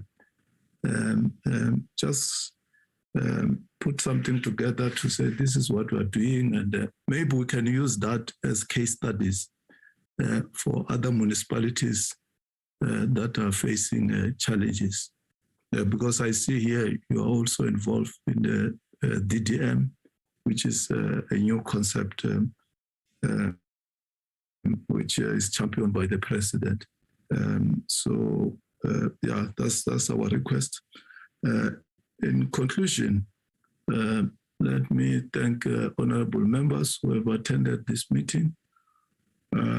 Thank the chairperson of the board, the CEO, the executive, and the entire staff of DBSA. Let us acknowledge that you are amongst few SOEs that are performing well, because it should not be like every time an SOE comes before a parliamentary committee, we're dealing with how we have to get money to make that SOE not to collapse, because more often when SOEs come before this committee, you find they are facing very serious financial challenges, to such that as this committee, we have to motivate to Parliament for intervention. So today is not the case. I think DBSA, PIC are some of the well-performing SOEs. Because it should not be that we don't acknowledge. So it's important that we have to acknowledge the good work that people are doing there, not only at the executive level, because we have sometimes a misconception that an institution performs because of the executive. Let's acknowledge even those who are at the lowest rank in your institution, because they make the institution to tick. So go back and inform even admin officers at DBSA that the Standing Committee on Finance acknowledges their performance. So thanks very much for that. And also want to acknowledge, I didn't see them at the beginning. I think there are officials from Treasury who are here, who are playing oversight on the DBSA. Thanks very much for attending this meeting. And the support team of Parliament, and PBO, the legal division, and all other divisions. I see communication is also in the platform. Thanks very much. Until we meet again, the meeting is adjourned. Thank you, Chair.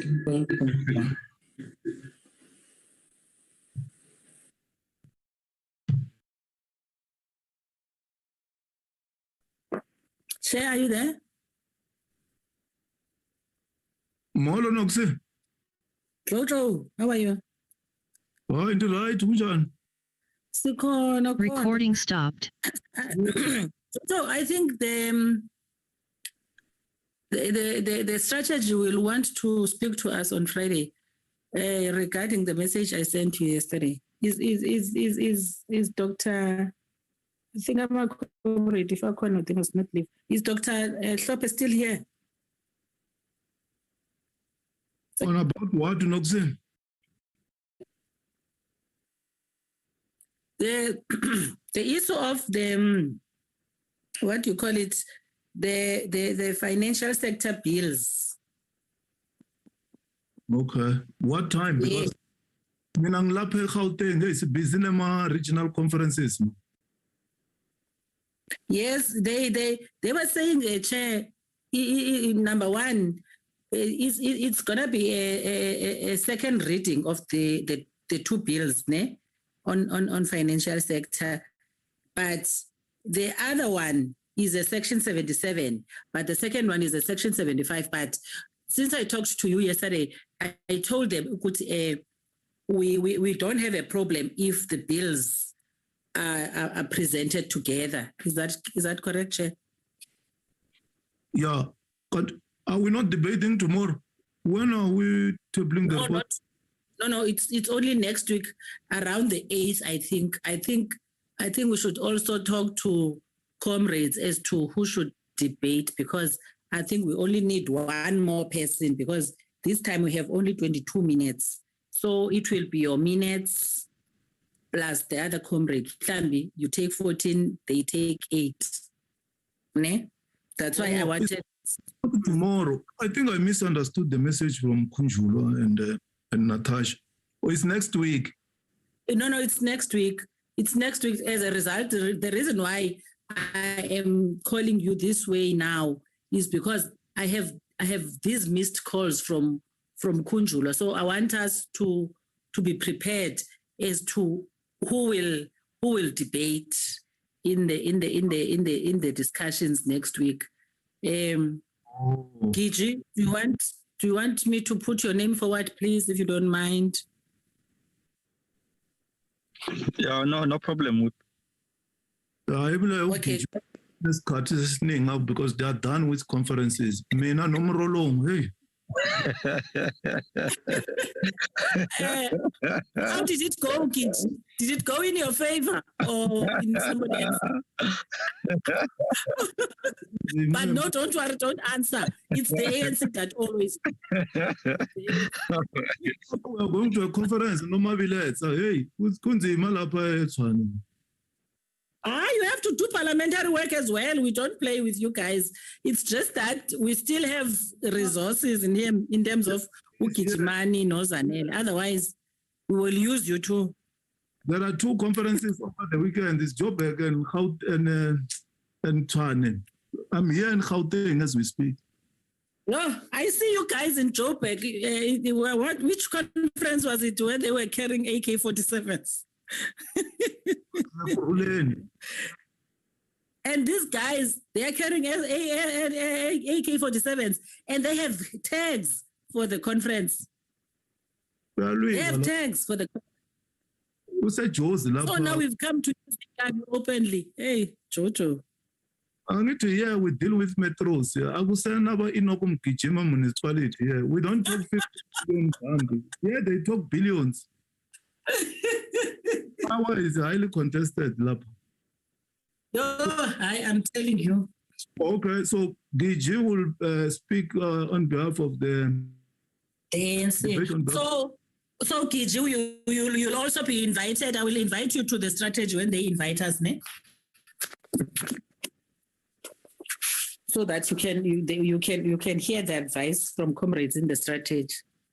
But before that, I think Uzakele must prepare a write-up for us generally before the researchers prepare a speech. Okay, thank you so much, comrade. Hi, Cindy. Thanks. Cindy August. She's all quiet. Cindy. Oh, she badge. I thought it was just a jacket, Cindy. No. I'm not that public servant, comrade. I know. I was wondering. How are you? No. I'm fine. Thank you, comrades. And you? I see you're very busy with our provincial conferences. Ish. We're done with ours. Oh, okay. No, done with ours. It's just the Gauteng, and I think is it Northwest Kitchen? Yeah, it's Northwest. Yeah, Northwest. Yeah. No. We're good. We're good. It's national now. We're gearing for the national conference. Yeah, no, absolutely. That's where we at, because even the provinces and regions that are fighting, they are fighting for the national stake. No. onwards, the lucha continua. The struggle continues. Sidi. Yeah. Bye. Bye. Take care, comrades. All the best. Thank you. Bye, comrades.